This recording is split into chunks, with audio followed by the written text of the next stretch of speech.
Many candidates think they only need to use complex and advanced vocabulary in IELTS writing. But in IELTS writing, lexical resource means three things: range, accuracy, and natural use of vocabulary. Let's go through these 3 points together. The first tip is using the paraphrasing technique. Paraphrasing means expressing the same idea with different words while keeping the same meaning. Try not to repeat the exact words from the question whenever possible. Let's take a look at an example here. So some people think the government should build more public parks. Here, you can write these sentences using paraphrasing technique. Many people believe that authorities ought to create more recreational areas. Here, the word government is replaced with authorities and public parks with recreational areas. A perfect natural paraphrase. I'll explain when and how to paraphrase properly in a separate video. Before watching the rest of the video, don't forget to subscribe and like the video. The second tip is to keep your writing flow natural.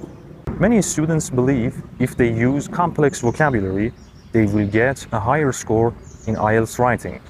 But if your sentence sounds unnatural, the examiner will notice and you will be penalized. Let's take a look at an example here. Governments must construct numerous recreational facilities for citizens' enjoyment. Here you can see there are lots of complex vocabulary used. We can change this structure with this sentence. Governments should build more parks so people can relax and socialize.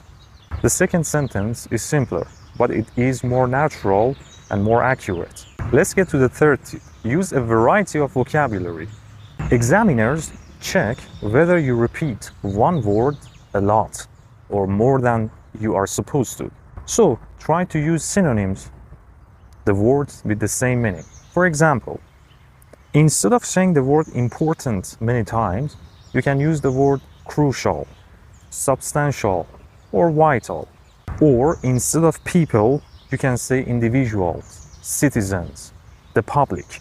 This shows that your vocabulary range is flexible and you can use lots of different vocabularies without hurting the flow. Let's sum up these 3 tips. The first one is use varied vocabulary. The second one is use paraphrase to avoid repeating the question. And the third one is keep your flow natural. By following these 3 tips, your writing score will boost. Don't forget to subscribe and like the video to get more free videos about IELTS techniques.